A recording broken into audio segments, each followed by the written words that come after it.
Hi friend, मैं नीलम गुप्ता। मेरे blog में आपका स्वागत है। कैसे हैं आप लोग?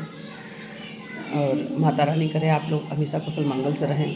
हाँ, दरअसल बाबू इतनी तबीयत ख़राब है कि वीडियो शूट कर रहे हैं, लेकिन पता है यहाँ पे बहुत पेन हो रहा है, क्योंकि अब आज शायद मुझे अस्पताल जाके भर्ती होना पड़े, या डॉक्टर जब भर्ती करेगा तब मुझे जाना पड़ेगा। तो क्योंकि पथरी का ऑपरेशन कराना बहुत ज़रूरी, क्योंकि अब पथरी बहुत बड़ी हो गई है।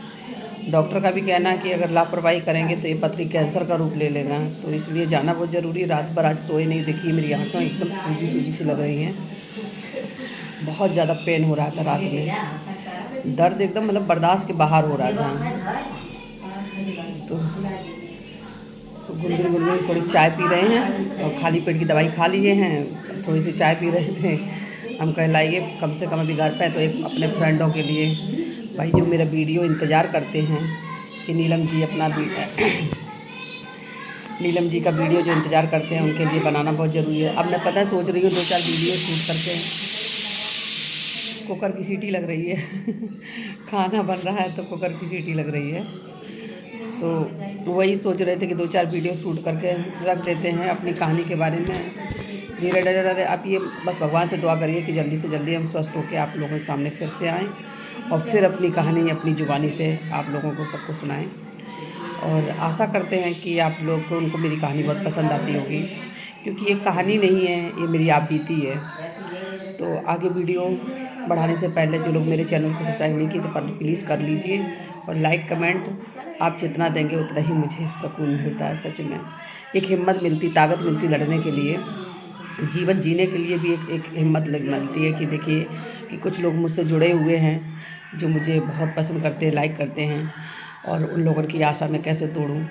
तो दोस्तों अब मैं आगे वीडियो में बढ़ा रही हूँ कि जैसे मैंने कल बताया था, तो हमने ये मतलब सारे वीडियो जो शुरुआत से बताए हैं, तो एक वीडियो उसमें हमने मिक्स कर दिया था, वो हम आप लोगों से शेयर नहीं कर पाए। तो आज हम उस बारे में बता रहे हैं कि जैसे जब मतलब कुछ लोगों का क्वेश्चन उत्तर भी रहा है कि नीलम जी आप बिहार में पहुंची है तो कैसे पहुंच गई थी, और कितना संघर्ष आपको करना पड़ा, ये सब आपने पूछा है। तो मैं भाई आज हम जवाब दे रहे। पता है मुझे तो बाद में पता चला जब मेरा किडनैप हुआ था, तो कहते हैं ना कि घर का भेदी लंका ढाए, तो हमारे कुछ अपने ही थे मेरे गांव के ही। अब उस औरत का नाम तो नहीं ले सकते हैं क्योंकि वो अपनी सज़ा भुगत चुकी है, और अब शायद वो इस दुनिया में है भी नहीं, तो इसलिए वो तो परमात्मा के पास चली गई अपने कर्मों की सज़ा भोग कर। लेकिन ये है कि वो जात की धोबी थी जो ये कांड करवाए थे। निर्भया को सारी मुखबरी वही देती थी। और जब मैं यहाँ से गई थी तो मुझे उस समय मतलब मेरी फिरौती तो मतलब मांगी, तो फिरौती तो दे नहीं पाए थे, तो मुझे मेरा सौदा कर दिया गया था निर्भया की वजह से 2.5 लाख में। 2.5 लाख में मुझे बेच दिया गया था वहाँ पर। तो जब निर्भया से मैंने कहा कि मुझे घर जाना, तो कह रहे कि मैंने 2.5 लाख रुपया कैश गिरे हैं, तो ऐसे कैसे चली जाओ, बीची हुई चीज़ वापस नहीं जाती है। अब आप यहीं जीना है, आपको यहीं मरना है। तो मैंने ये आपको नहीं बताया था शायद कि मेरी फिरौती के बदले मेरा सौदा ही कर दिया गया था। मेरे माँ बाप को तो पता ही नहीं चला था। मेरे पिताजी तो मेरे सदमा में बीमारी पड़ गए थे, क्योंकि मेरे पापा के साथ बहुत मतलब गलत व्यवहार होने लगा था मोहल्ले में, पड़ोसी में। सब लोगों को लगता था कि इनकी लड़की भाग गई है किसी को लेकर। अब मेरे भाई ये बता रही 13 साल की लड़की किसके साथ भागेगी, लेकिन सोच है लोगों की। तो लेकिन मेरे पापा अंदर ही अंदर घुटते रहते थे, किसी से शेयर नहीं कर पाते थे। तो ये तो मेरी जीवन की कहानी शुरुआत की है, और बाकी आगे तो मैंने आपको बताया ही है। तो अब मैं बताने जा रही हूँ जहाँ से मैंने कल एंड किया था। मेरे बहुत पेन हो रहा है, सच में बोल रही हूँ तो बहुत पेन हो रहा है कैसे आज आपको लग रहा है कि मेरी हंसी में भी ना हंसी नहीं आ रही, दर्द की वजह से हंसी भी नहीं आ रही आज। क्योंकि आप लोग मेरा इंतज़ार करते हैं ना, इसलिए वीडियो को शूट कर। अब हो सकता है 2 दिन हम आप वीडियो ना डाल पाए, क्योंकि ऑपरेशन के समय और जब अस्पताल में रहेंगे तो हो सकता है वीडियो ना बनाने दिया जाए मुझे। लेकिन फिर भी एक आधी आप लोगों से पिक और मेरी ऑपरेशन का वो होने के बाद हम आपसे शेयर ज़रूर करेंगे कि कौन हॉस्पिटल में है, कहाँ हैं, तो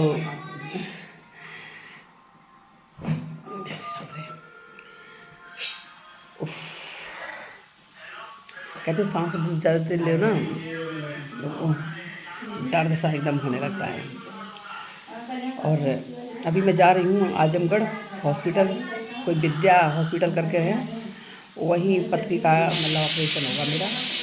और देखिए सीजर वाला ऑपरेशन होता है कि दूरबीन वाला होता है। मैं तो सोच रही दूरबीन ही वाला हो जाए तो ज़्यादा अच्छा रहेगा, उसमें कम काटा पीटी होता है पेट में। तो घबराहट सी भी एक हो रही है कि फिर से ऑपरेशन, क्योंकि पहले बेटी हुई तब भी ऑपरेशन करवाना पड़ा था मुझे और इस बार फिर ऑपरेशन, तो अंदर से बड़ी घबराहट सी हो रही सच में। तो जैसे भाई मेरे, जब मैं निर्भय गुजर के मतलब जब शादी आदि बीतने के बाद नॉनवेज वगैरह आपको तो बताया ही है कि कैसे खाना शुरू किया। फिर एक बार पता है क्या हुआ कि कलेजी लेकर आए और फिर धीरे धीरे मतलब कोल्ड ड्रिंक में बियर, कभी बैक पाइपर की होती थी, उसमें थोड़ा मिला देते थे हमको नशा कराने के लिए कि मतलब नशा में रहेगी तो ये कुछ भी अपना जो भी मतलब हम देंगे खाएगी पिएगी। क्योंकि उस समय ना एक तो दुबले तो थे ही और खाते पीते नहीं थे, तो और एकदम लकड़ी जैसे कांटे हो गए थे। तो सोचते थे कि कहीं ऐसा ना मर ना जाए ये। तो निर्भय मुझे बोला उसी में कोल्ड ड्रिंक में ड्रिंक डाल देते थे, थोड़ी थोड़ी करके पिलाना शुरू कर दिए। फिर उसी नशा में नॉनवेज खाना शुरू करवा दिए। इस तरीक़ा से नॉनवेज खाना सीख गए हम। फिर तो मैं मजाक नहीं कर रही हूँ, भगवान मैं झूठ नहीं बोल रही हूँ। फिर तो मैं नॉनवेज खाने की इतनी शौकीन हो गई थी कि बिना नॉनवेज की और बिना ड्रिंक के मैं रह ही नहीं पा रही थी। ऐसी एक आदत सी पड़ गई थी वहाँ पर। तो वहाँ आए दिन, आप तो जानते ही जंगल है तो रोज़ पकड़ हो के आना, किसी को मारना, किसी को काटना, तो ये आम बात है वहाँ पर।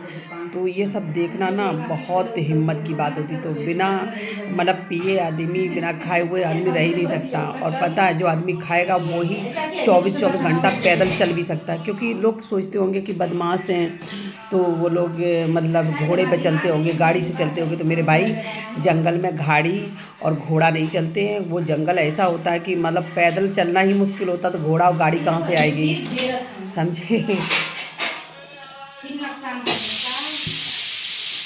चाय पी रहे हैं, पीना है आप लोगों को। कप में अच्छी नहीं लगती ना चाय, इसीलिए। क्योंकि कभी ऊपर चढ़ना पड़ता है, कभी एकदम नीचे एकदम खाई में जाना पड़ता है, फिर नीचे चढ़ो। इतनी पतली पतली रास्ता होते जंगल में, उन्हीं के माध्यम से जाना पड़ता है। तो आप ही बताइए, वह लोग जो टीवी में दिखाते हैं ना कि डकैत घोड़े से आ रहे हैं, डकैत घोड़े पे चलते हैं, तो ऐसा कुछ नहीं होता ना। वहाँ गाड़ी ना घोड़ा, सिर्फ पैदल की यात्रा होती है।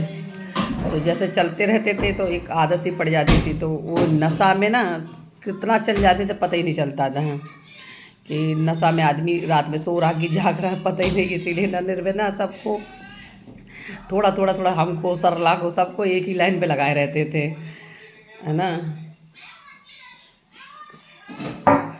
फिर एक दिन पता क्या हुआ, एक दिन मुखबरी मिली किसी की कि एक मतलब रिटायर फौजी था, उसके यहाँ निर्भय को डकैती डालना था, जाके किसी लड़के की पकड़ करनी थी। तो मैं सुन रही थी, हमने कि भाई कैसे पकड़ होती है, कैसे पकड़ होता, मुझे भी बताइए, मुझे भी चलना है। तो सबका चुप होके चलना, सबको चुप होके चलना। तो जो लोग तो पीछे से कोई मतलब पीछे दीवार फांद गए, कोई कैसे फांद गए। मैं तो यही खड़े खड़े देख रही थी बैठ के कि लोग चढ़ रहे हैं, कैसे चढ़ेंगे ऊपर छत पर। फिर नीचे गए, गेट खोले, सारे सब दद करके घुस गए उसके घर में, हैं। तो ये सब देख देख के मुझे ये लगता था कि सच में पुलिस कहती है कि हम दिमाग के तेज है, बदमाश कहते हैं हम दिमाग के तेज हैं। इन लोगों का सच में पुलिस और बदमाश का ना 36 का आंकड़ा चलता है। इसीलिए कहते हैं ना, नारा और पैजामा के बिना अधूरा। वैसे पुलिस बदमाश के बिना अधूरी और बदमाश पुलिस के बिना अधूरे रहते थे। जब पूरा सब कांड हो जाता था उसके बाद पुलिस जाती थी कि अरे क्या हुआ, निर्भय गुर्जर ने कहाँ वो कर दे, धमाल कर दिया, क्या हो गया, किसका पकड़ हो गया। जब सब कुछ होने के बाद ही पुलिस पहुंचती थी, पहले नहीं पहुंचती थी। तो ये सब चीज़ें तो मतलब देख देख के ना कहीं मुझे एक हंसी भी आती थी कि जैसे पिक्चरों में दिखाते हैं ना, तो रियल में सही दिखाते हैं।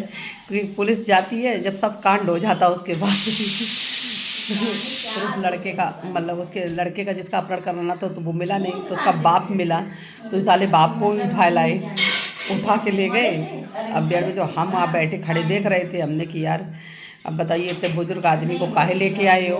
कहा तर तू ना जाना, ये बुजुर्ग ना है, ये सबसे बड़ा खिलाड़ी आदमी है। तो हम कहे भैया हो सकता है।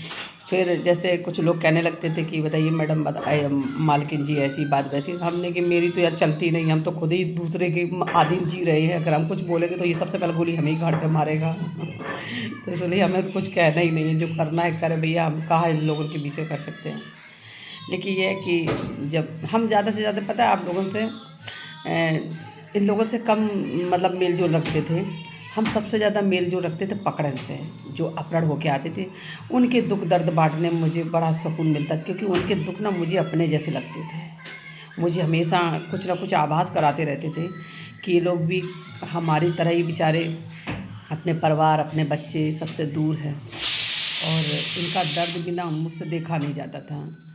मेरे बस चलता ना मैं सबको आज़ाद कर देती, लेकिन मेरा बस ही नहीं चलता था, क्या करा जाए, मजबूर थे।